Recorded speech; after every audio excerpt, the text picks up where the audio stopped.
All right, good morning, everybody. Looks like a few people have asked me to speak about Jewish perspectives on the Christian doctrine of the Trinity and perhaps some comparisons with the Sefiros in Kabbalah and how these two concepts are different. They've often been accused of being the same or similar. And also just some perspectives on both of these ideas. In general, these are things that in our circles we don't talk about. One time I remember discussing this question, and when I say don't talk about it, in general you'll hear Jewish people, if they mention this, first of all, they don't understand really what the Christian concept of the Trinity is, and most Christians really don't understand what it is. And I'll talk first about some memories I have back when I was a rabbi in Richmond, Virginia. I remember one time sitting on Shabbos with someone who a lot of people on YouTube might know, Rabbi Asher Meza, who was my neighbor there in Richmond, as a lot of people know, back when we both lived down there, and a certain gentleman who was considering conversion to Judaism, considering it quite strongly. Didn't work out in the end. It's almost a regret of mine. I kind of feel it's my fault that I wasn't a good enough rabbi. It's kind of my feeling about this. In any event,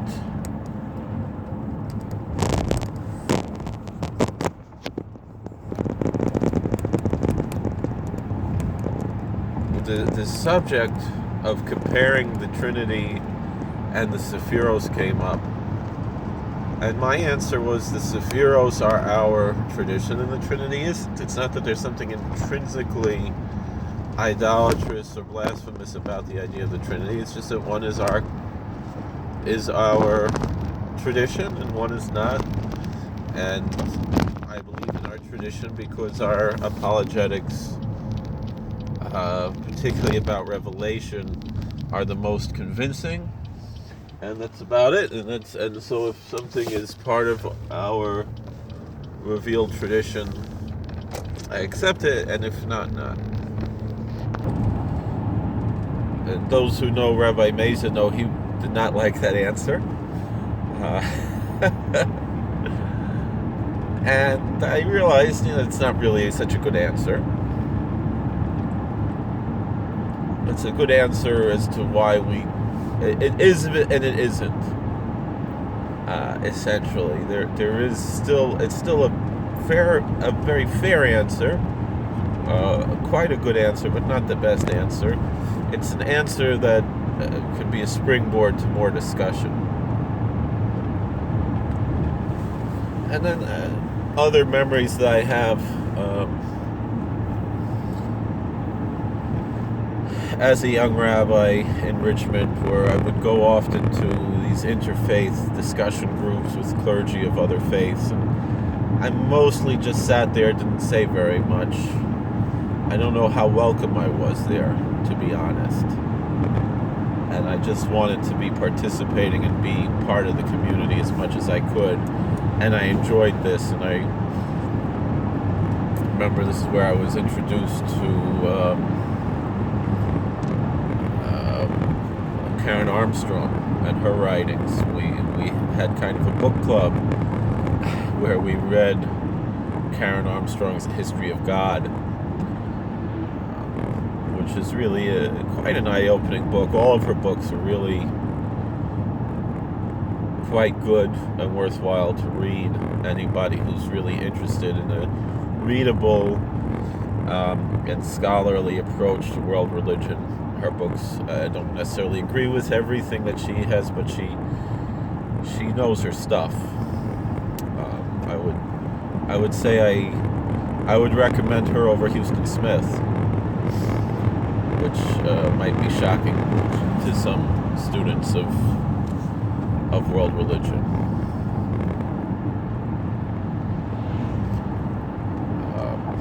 Mostly because I don't think Houston Smith takes Judaism very seriously as a religion.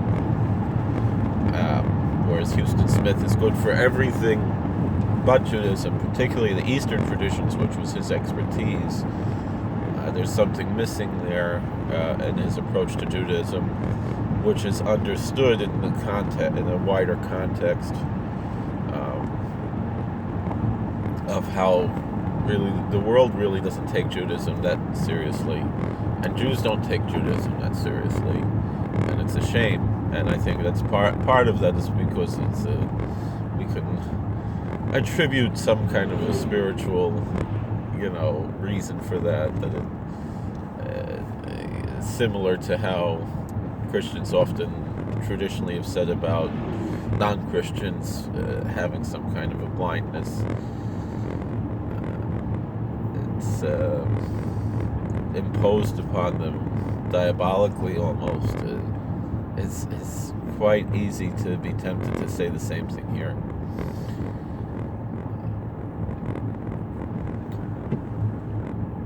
On the other hand, and I really think that Houston Smith is really not a scholar of Judaism by any means, whereas Karen Armstrong really is.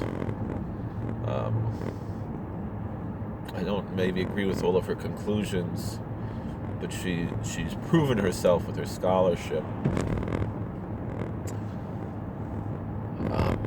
And so I remember sitting there, and the discussion came up, with the other clergy, including other rabbis from more liberal movements, men who I respected. I'll be honest, I really, particularly the ones who attended these groups, two of the conservative rabbis in Richmond,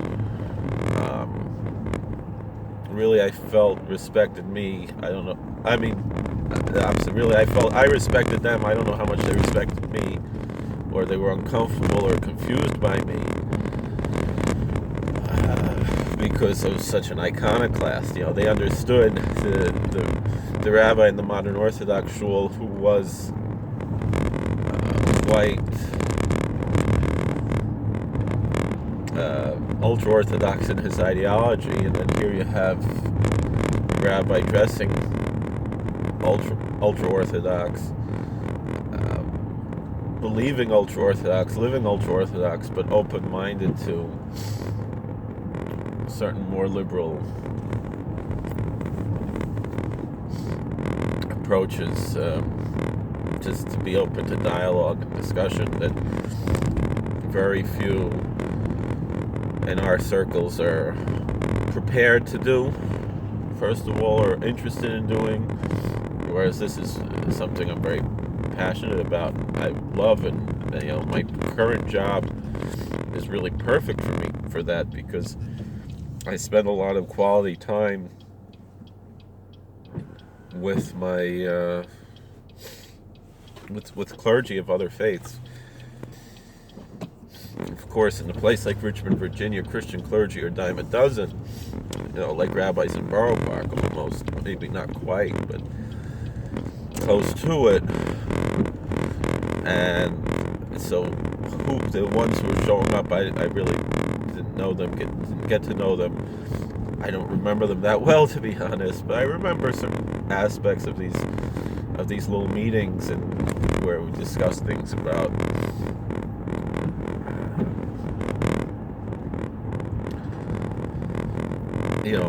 theology and things like that, and liturgy was maybe a little bit easier one, and Christians had a hard time explaining the Trinity and explaining the Incarnation and explaining all of these things, which also made me realize that at least to these Christians, and to a lot of Christians, these issues of doctrine are relatively minor, and that there's so much more that we have in common. But that's really not the point of what we're discussing at the moment.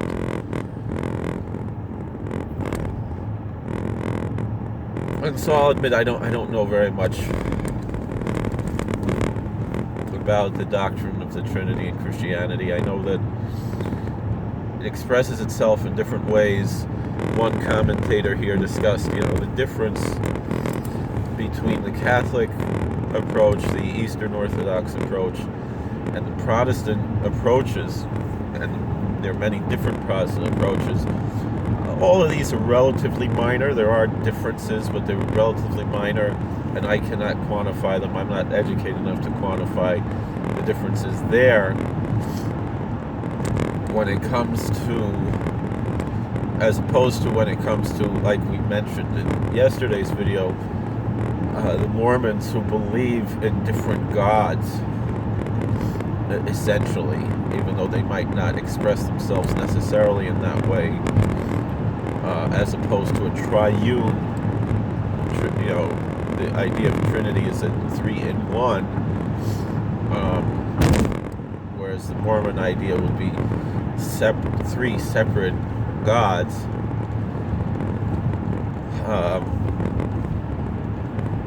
And then on the other hand, you'll have the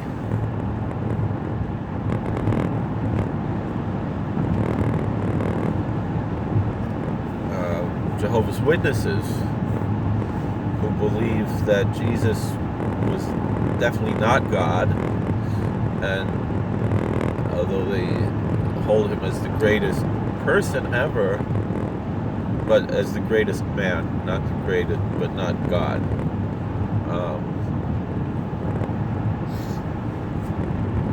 And in their approach there, a major aspect of that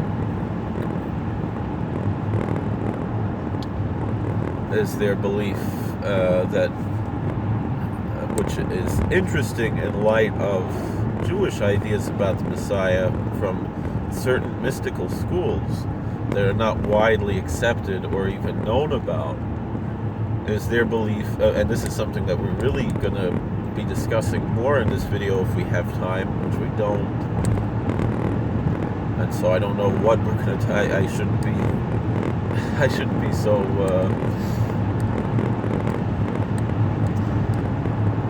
ambitious for this video, although maybe a different video. Is that the Jehovah's Witnesses believe that Jesus was the incarnation of the Archangel Michael in a human form. And what does that mean? And I don't know that much about what that means. It's interesting because I've been watching a lot of videos from Jehovah's Witnesses, as I have of all kinds of different religions, and I have not come across this yet as to this issue. I've heard other issues about whether or not Jesus was God in Jehovah's Witness videos, but not this question about the incarnation of the Archangel Michael, which is an interesting idea vis-a-vis certain mystical Jewish ideas about who the Messiah will be.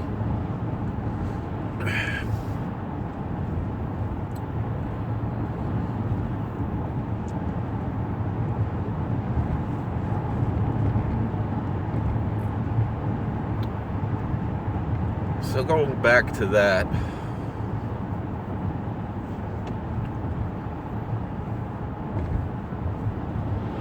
so we're discussing here this question of the Trinity. I'll tell you my perspective from other things. I remember talking once or twice on the radio to what's the guy's name? Dr. Brown, right? I don't remember his first name. Michael Brown. Not the soda guy, Dr. Brown, right?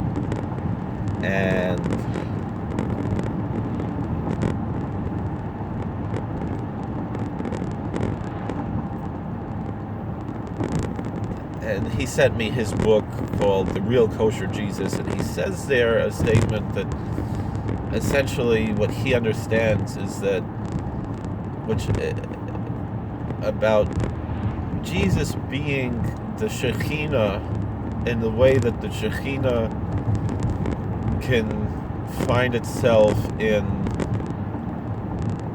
the Kodesh Kodashim, in the Beis HaMikdash. That's who Jesus was. He was a walking manifestation of the Shekhinah, of the divine presence, of the presence of God. And the thing with that is that we don't pray to the Shekhinah, and we don't pray in the name of the Shekhinah. And we discussed this yesterday. And yes, we do have these ideas in Judaism of similar to these ideas that you find in the Christian New Testament. Particularly, it's famous that the first chapter of the Gospel of John starts off saying, the Word is flesh, the Logos, and the Word was with God, the Word was God, and the Word became flesh. And this idea was clearly drawn from Philo. Philo discussed this idea of the Logos, and it has a parallel. Now, Philo is not really part of our canon in any way, but he discusses this idea of Logos, and there is a discussion. What is the Logos? Where does it come from? And again, these same discussions come about in Christian theology about, and in various iterations of Christian theology, historically speaking, a lot of which have been forgotten, and what is accepted today. I remember it was an episode of The Simpsons where they were in hell, and there was this one little guy, and said his sin was a particular heresy, and he's like, how's that going today? Do people still even think about that? And and how disappointed he was that his theology had been forgotten.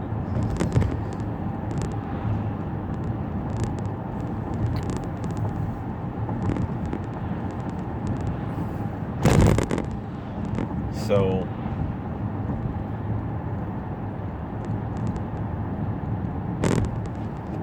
with all of that being said,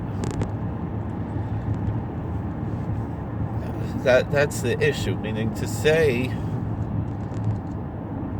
that the Shekhinah is man. I remember Rabbi Bar Tzadok said a few times. He said, when we say the Word became flesh, the mistake of the Christians is not the Word becoming flesh, but the exclusivity of that. He's essentially saying anyone who is a pious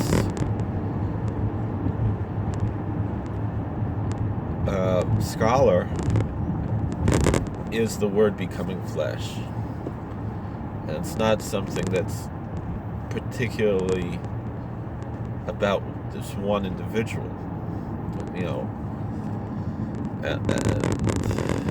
meaning every Talmud Chacham is a Lebedik Sefer Torah.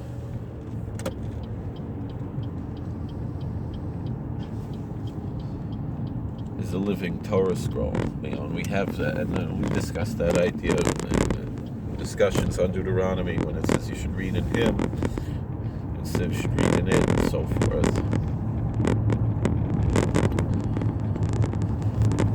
Referring to the king.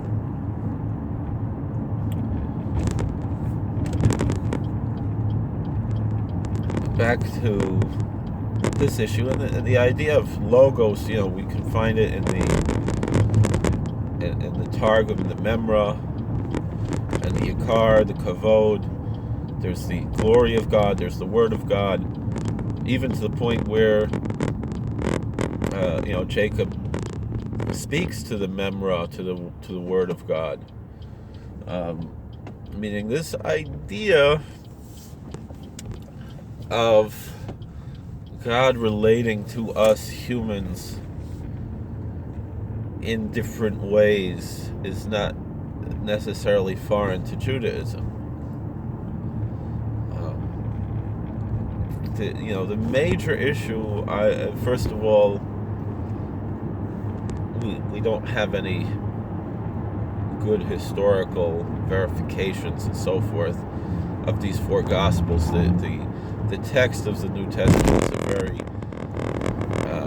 problematic text, and all we really know about Jesus of Nazareth really is from those sources. There are no other real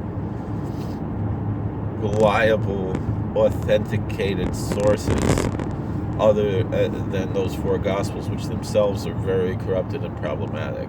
People are going to say, well, Josephus spoke about Jesus. It's more or less likely that he did mention that particular passage in Josephus has been, I wouldn't say that it's totally falsified, but that it's been taken out of context at certain things, meaning because the church preserved Josephus, they kind of embellished is the best a little bit that which you have there in Josephus.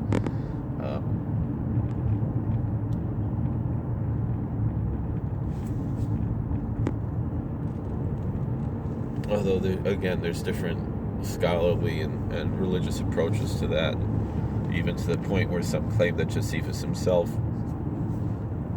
was a Christian. There are claims like that, which are probably historically unfounded and wishful thinking on the part of the church, which is interesting because we don't really, again, Philo and Josephus are two people that the synagogue has mostly disregarded, and it's really the church that preserved these two authors. But the major issue, I would say, is, first of all, messiahship. It's clear that the Christian definition of Messiah is different than the Jewish definition of Messiah. If you want to say Jesus is the Christian Messiah, not the Jewish Messiah, I'm fine with that. He didn't accomplish, and the Christians admit that his whole mission was something totally radically different than that which was supposed to be, was expected by the Jews. And Michael Brown admits that.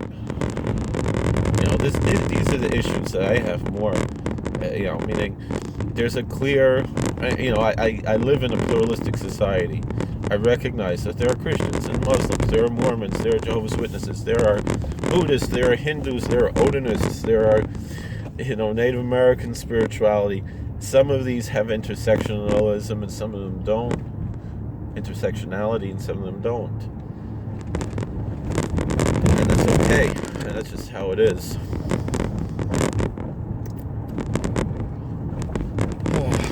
So that's more or less the story, what we're dealing with right now here. We didn't get to Metatron and Michael and all these other issues that we wanted to talk about, but because I'm already here at work. So thank you for watching. God bless. Please like, share, and subscribe, comment. We're going to talk more about this later, God will. Take care.